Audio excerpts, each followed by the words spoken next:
And then probably like an hour into the party, Mina just like grabs Ryan and she said, "Did you know that Nina was Miss America?"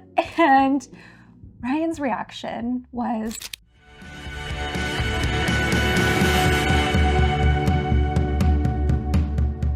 hi everyone, welcome back to my channel. I'm Nina Davalori. I'm a former Miss America filmmaker and activist, and today on my channel is a continuation of our love story and how we met. If you have not watched the video of how we met and about us, this is my fiance Ryan, and we are sharing just the first early phases of our love story. Thank you for having me back. Thank you for being here. Also, if you haven't watched it, go back and watch that video. You'll get a little more context, but I don't think you necessarily need to. Oh, you need to. You need to? Okay, Yeah. I guess you need to. So last video, I was leaving off on our second date story, and we were talking about at what point did we know it was serious. So I was at the point where I had not told Ryan I was Miss America, mentioned it to him, like, it was like, it's not in my dating profile. It's like a weird thing to also just bring up and talk about on like your first and second date, I would say. But I recognized that things were getting, there was just a feeling I had where it started weighing on me. I was like, when do I tell him? And if it's too late, is it weird? Is he gonna think it's awkward that I waited for so long and kind of hid this? So I was like having this like ping pong match in my head of, should I tell him, should I not? And I remember I was talking to my sister. This was right before our second date. And I was talking to her and I was like, yeah, like I really like this guy. He's coming over because I had invited him over to my sister's house. And we were like having a little gathering. And I said like, it's weird now because like I like him and you know, there's definitely potential, but like at what point should I bring up the Miss America thing? Like at what point should I tell him? You had an emotional intelligence that no one had ever had, or at least shown me on a first date. There was something comforting about that because the way you carry yourself, the way you are, like that's just who you are. And so my sister, she's like, oh, I think it'll come up like when it's meant to or something like that. So then you come over to our second date and I throw him into meeting my family. So my sister, my brother-in-law, and my brother-in-law's brother.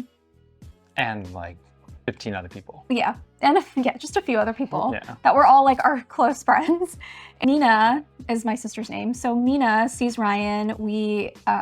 She walks out with like, I think like a whole platter of tequila shots, if I remember correctly. The mixing, the Pyrex, like 4-cup, whatever. Yeah. That was my cup. Yeah, so that happened as he walked in the door, basically. He was greeted with a tray of tequila shots. And then probably like an hour into the party, Mina just like grabs Ryan and she said, "Did you know that Nina was Miss America?" And Ryan's reaction was, "Oh, that's cool."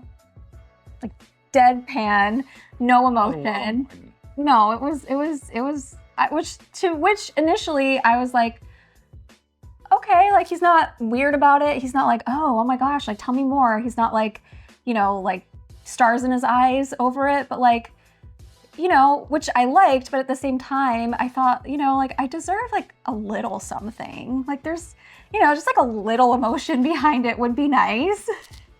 A little excitement. Yeah. Sorry. It's okay. So that was our second date story.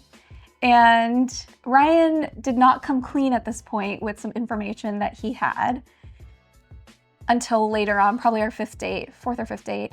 No, it was way later. It was way later. 8 or 10. It was like right before Thanksgiving. Yeah, you're right. Actually, you held on to this for a while. Yeah, that was my darkest secret. We're gonna get there. We are definitely gonna get there. But so I tell him, whatever this happens, I'm like, okay, cool. Like he's, you know, not fazed by it, like great. So we continued our relationship and obviously like the experiences I had came up. And then we got to our third date, which I loved our third date because it was actually the day that my article came out on Refinery 29. Like, I was so proud of that article. It was like, you know, my first very own, I would say, political piece. And so I had shared that with him And he was like, he actually read it before our date, like, which I don't know why I was thinking you wouldn't, but you read the whole thing before the date and you offered to pick me up, which like no one does that in New York, I think. Like you just don't, I mean, it was like a walk by pick me up, but I had just never been offered like, hey, I'll swing by your house and we can walk over together. And I just thought that was so thoughtful because it had never happened to me before. That's where I was kind of like, oh wow, he's like such a gentleman. And then we had a great conversation on that date. I remember it was like it was like an intellectual conversation date, I would say, which I'm here for. But like, what do you remember about it? Nothing. Not a lot. Nothing. It was not intellectually stimulating. No, it was a good conversation. I think we talked about your article and yeah. And I think we talked a little bit more about your work, things like that, you know? Yeah. So. And you felt like very supportive of it. So I felt like it was just, I think, per usual, it was mostly me talking on that date probably, but you were asking all the right questions. Yeah. Like I felt like you wanted to know more. For sure. And they were thoughtful. Yeah. I'm sure it was back and forth. You know? Well, then that led us to our fourth date. So our fourth date, we were having a picnic. And what I noticed on our very first date is that Ryan had a hearing device. You had a cochlear implant, which I didn't know what it was. And I had noticed it when we were walking from Bar Piccolino to the next spot on our very first date. I didn't notice it when I was like originally sitting down or, you know, even talking on our date. Like I just didn't even notice it. And then when we got up and we're actually walking side by side, that's when I noticed it.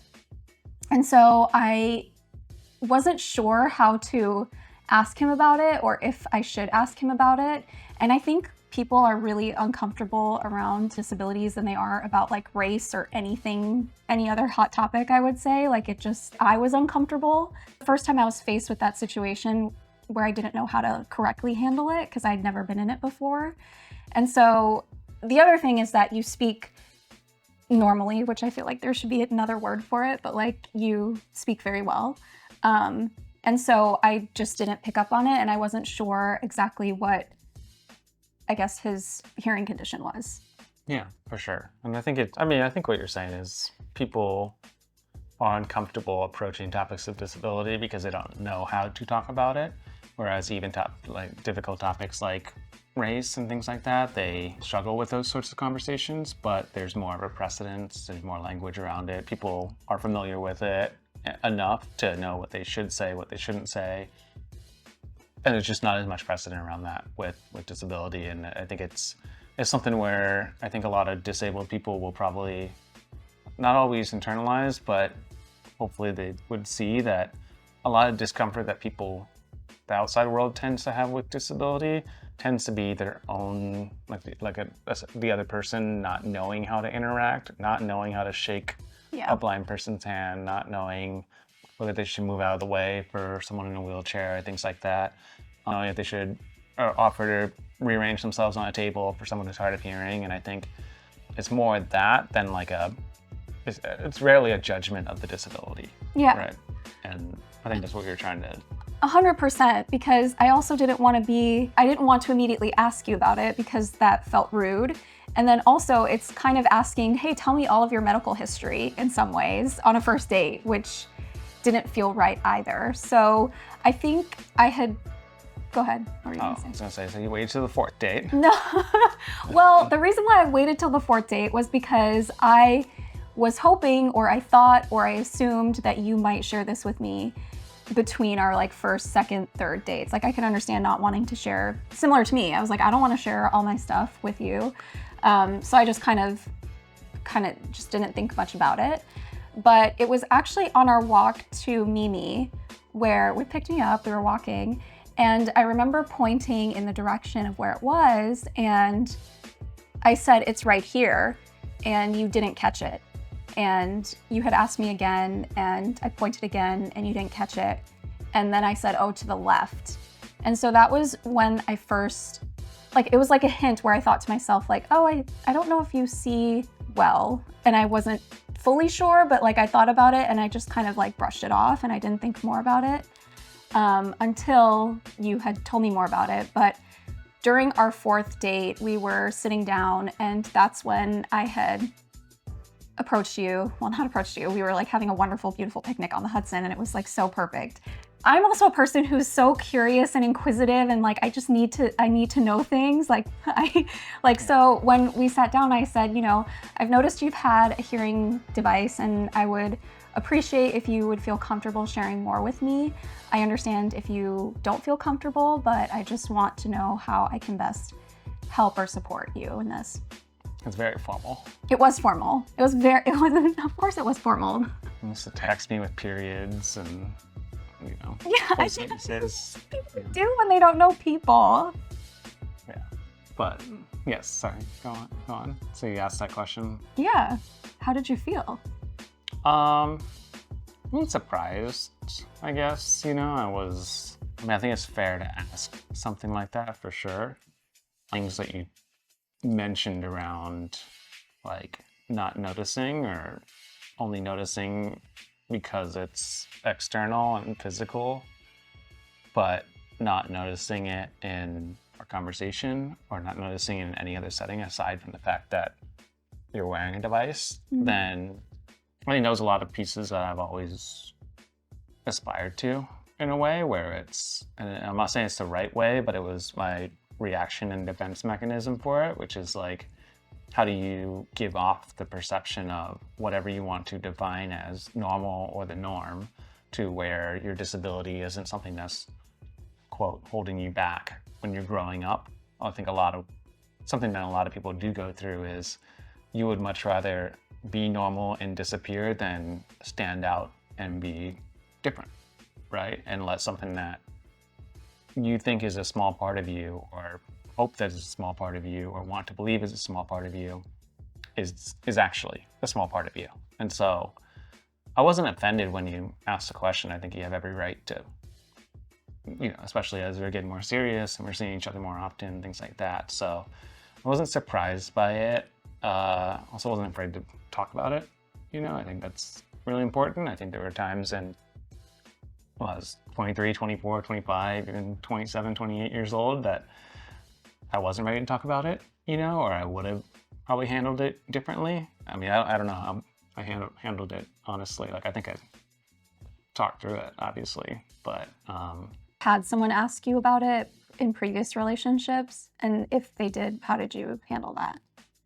Yeah, I think so. I mean, I think it just comes up in different settings, and so it's not always like serious. Sometimes it's not a serious relationship, but I think people are curious, and some people aren't as tactful either, you know? And in more serious relationships or relationships where like, it has the potential to get serious, I've had people ask me that, and, you know, it's not something I'm comfortable with. Yeah. You know? Yeah. So. Well, would you be comfortable sharing what you shared with me that day? I feel like you have a better memory of all the details than I do, but I don't want to speak for you. I mean, I probably shared about my disability, and so I have a hearing loss. I wear hearing aids, and then, you know, talk about the vision as well. And so I have a condition called Usher's syndrome, and it's basically a combination of a hearing loss. It's all genetic combination of a hearing loss. Severe hearing loss, so I do wear a cochlear implant in one ear, which is effectively when you're approaching or at deafness, you know, so I need that. I wear a hearing aid in my other ear. I am a cochlear candidate in that ear, which means that's also approaching that point too. And then I talked about the vision too. So Usher's syndrome, like I said, is the vision, and it's the hearing, the vision side. What impacts me is called retinitis pigmentosa. It'd be slightly different for different people, but for me, the way it manifests is I keep my central vision, as far as I know, and then I slowly lose my peripheral vision. Pointing now, that's where I don't see her arm sticking out or something like that, or pointing over there, especially if I look up, it doesn't catch out of the corner of my eye. And so a lot of it's like, I've seen it described or heard about it described as, you know, looking through a toilet paper roll. Yeah. I think the way you described it to me was as if you're like looking through a straw. Is how you said it. Some people will talk about You have to physically look up and down. Yeah, or like you move your eyes and you find areas of focus and your brain fills in a lot of pieces, so it's not like blackness, like what I used to imagine what blindness was like. So it's not like that. But I mean, I remember we did something in science class at some point where it was just teaching the concept of blind spots, right? And so, and that your eye has blind spots. And I remember the science teacher had drawn a dot on the chalkboard, and it's like, basically try to make this dot disappear and you'll find your blind spot, you know? And that was easy for me to do. And so that's effectively what it is. So you were very forthcoming in telling me that, actually. Like, there was actually no hesitation when I asked you. You made me feel really comfortable, which was nice. Like, you didn't make me feel silly or that I was being rude, and I just didn't know how it was going to be received. So I appreciated you for being very forthcoming with it. I think at that point I had made the decision to not ask more questions, because I so appreciated you just telling me all of this that I thought, okay, like, he's being honest with what all this is. And I didn't want to keep prying and feel like I was so hyper-focused on this one thing, which didn't feel right at the time. So I feel like I had said, I appreciate you for sharing, and I think you said, thank you for asking. We were both really formal. Yeah. And then we like continued to have a really great date, like as per usual. Yeah. My first reaction to the news, I don't think I was completely surprised, because I had kind of had an inclination about the vision, and obviously I'd seen the hearing device, so I wasn't surprised by any means, but it is a lot to absorb and take in, and especially on a fourth date where, you know, at this point it was getting serious. It was something where I had thought, how do I take this into consideration? Like, should I be taking this into consideration? Is it fair to be taking this into consideration? And a lot of that processing took time. It took months, I think. Yeah, for sure. I think it's hard, and I think the one piece I left out was, you know, the condition's degenerative, and so the hearing gets worse over time, the vision gets worse over time. I'm legally blind, but it's a bad threshold to be at, but it gets worse too. Yeah. And so I think that's the other layer that is more unknown. You know, it's not just, okay, what can and can't we do in our present state, or, you know, in our dating today and things like that. It's also, if we continue this, what will it become? And I think there were a lot of unknowns there, and I think those are pieces I didn't answer so well. Yeah. I remember that. Yeah, and those definitely came later. Well, first of all, thank you so much for agreeing to come on my channel and share Like, this. subscribe. Smash the like button. Mm-hmm. I know you did this for me because you love me, but I also know that it's not the easiest to always talk about. So I appreciate you for coming and sharing. And the next video, I'll share more about kind of how I personally process the information, and kind of moving forward with our relationship and and how we ended up engaged. So thank you again for watching, and we will see you next time. Well, the community. The community is here.